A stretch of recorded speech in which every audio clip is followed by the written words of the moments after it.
Hello, today I'll be drawing one almost fully formed OC and the other concept of an OC for Hazbin Hotel since the season, as of recording this, just came to an end, and I really wanted to draw them. So first we're gonna just start off slow and we're gonna start off with the whole creation process of the fully formed OC. I started out with a concept which meant listing out the most basic things that make up a has-been hotel character, such as their name, whether or not it's different from their name that they had in life, how they died, why they're in hell, pronouns, their main colors, just so I can have an idea, but they might change later, and any extra likes that could correlate to their design. This one's name is Vamp, and she died at the age of 33 in 1976. She died from two causes: an overdose and blood loss. I have a whole story that we'll get into later, but in this phase, I really didn't know. I had all these facts, but I didn't know where to go with them, like to come up with an idea of why she's in hell. So I just went in and decided that I would draw her as a bat for two reasons. One, I wanted her to be animal related, but like not for her death or anything. I just thought it'd be cute. And two, I decided she would be a singer in life, and bats, echolocation. I thought it made sense. It made sense in my head. I made her power being able to control people, which we'll expand on later, and it kind of changes a bit. Most people make their OCs go into the Husband Hotel and wanting to get redeemed and whatever, but and that's great for them. But I wanted to put a spin on it, and I wanted Vamp to be an overlord instead, because I thought it'd be cool, a little more fun. I could make a normal sinner any day, so I wanted overlord today. You might have figured this out by the whole control gimmick and by her being able to influence people as a singer with her voice, and her name starting with a V. She is a member of the V's. We'll talk about that in a bit, but first let's take a look at some of the sketches. Time to refine the concept a little bit. First off, we started to expand on her ability a bit. I wanted it to have a little bit more to do with her cause of death or correlation, not just like what she did in life. So I decided instead of straight up control, it will be able to make that people more susceptible to suggestion, a little bit more like hypnosis in a way, by making her voice like a drug. People getting addicted and stuff. While drawing her, I thought giving her a neck piece would be a little nice and also match with Vivzy's whole tendency to give her characters neck pieces. It's a little microphone. Pretty cool. I like the idea. I thought it was kind of cute. Along with that, during this, I decided she should also be able to talk with her teeth together. That's kind of just the whole way she talks. Kind of got the idea from Alistair doing that before the reprise of Don't You Forget. I thought it would work. And also that their teeth would have one sharp tooth, one drawing it. I just kind of draw their mouth the same every time now, which I think makes them a little more unique compared to my characters that I usually draw. I haven't explained their death yet, so I'll sum it up with a diagram. Warning: this part of the video contains the speaking of self-harm and essay. If these topics make you uncomfortable, then please skip to the timestamp showed on screen. To fully explain Vamp's death, we have to explain her friend's death as well. Her friend died at a birthday party that was held by some of their other friends that were in bands of their own. This was celebrating Vamp's 33rd birthday. Vamp usually peer pressured her friend into drugs and other things like that, and her birthday party was no exception. Her friend, who was not in her full right mind, asked Vamp if she should go with this guy or something like that, and she let her go with this guy, this random guy, and this guy would end up having his way with her and cutting her and stabbing her, and she died at that night. She internalized this, and her already spiraling addiction kept continuing. She kept hearing her friend's voice, and about 2 or 3 months after the funeral, she began to cut herself like her friend was cut in the same exact places as best as she could remember in her hazy mind, and she overdosed in this time as well, and then she died. Anyways, welcome back for those of you that skipped, and now we're back to the just normal sketch for anyone who did not skip. I didn't actually draw her friend for this video, I considered it, but if I ever come back to this character, which I probably will, then I'll probably end up drawing her or something. Probably won't make a full video on it or anything though. Vamp's part of the V's whole operation is like through stages and concerts where she sings and gets people addicted to her voice, making people want to keep listening and spending their money until they have no more money and have to pretty much sell their souls or make a deal in order to see her. I thought of all of that part, like the whole deal thing, when I was trying to fall asleep at like 10:30, so that's where the best ideas happen. Her eyes are a little bit weird shaped, which is linked back to her overdose. And I redrew her in a formal outfit because I do like the outfit for her and everything. I just don't think she'd wear it every day. I feel like it's just a formal outfit. I doubt she'd even wear it that much, but I did like the design which I got from a photo of something that someone wore in the 70s, so trying to just link her back to her time period a bit.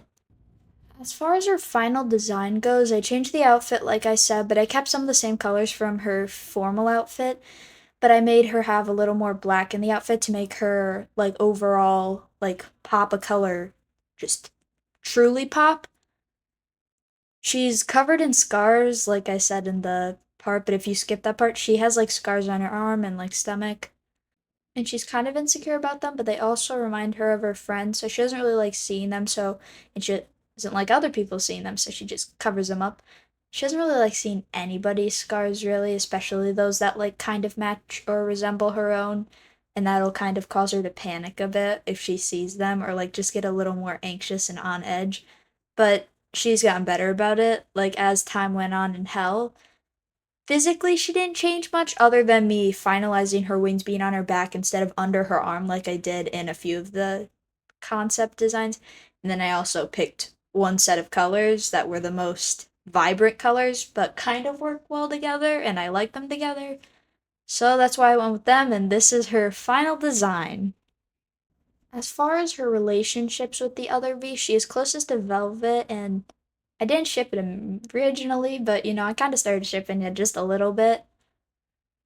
The reason that she gets along well with Velvet is because it kind of reminds her of her friend, and she really wanted that bond, especially since Velvet's like out of the now four people, but even out of the original trio is the newest, so she wouldn't have been there the whole time.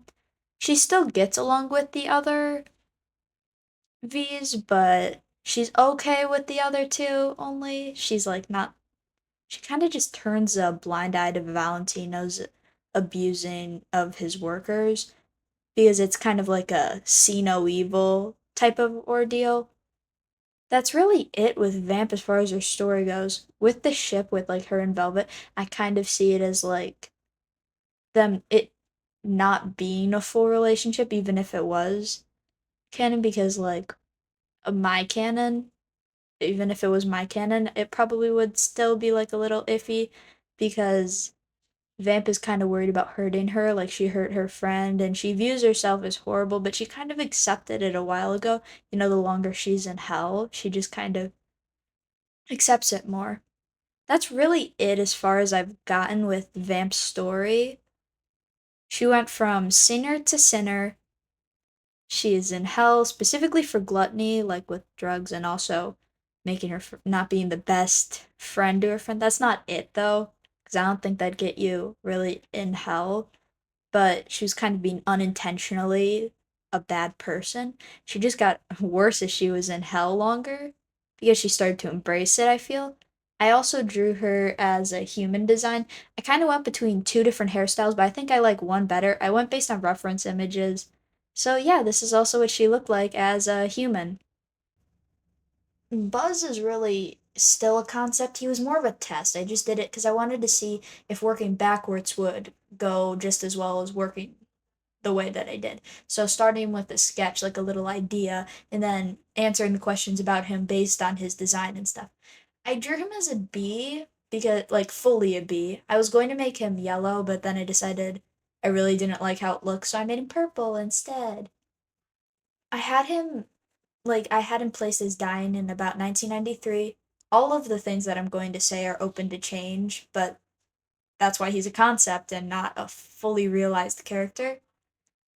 He died at the age of only 8, which left a lot of questions, such as why would an 8-year-old go in hell? Because I didn't want it to just be this 8-year-old is pure evil or anything. I wanted to make it a little more questioning, like how easily people can go to hell, kind of like how Pentious easily went to hell, even though he really didn't do anything wrong. He just didn't help.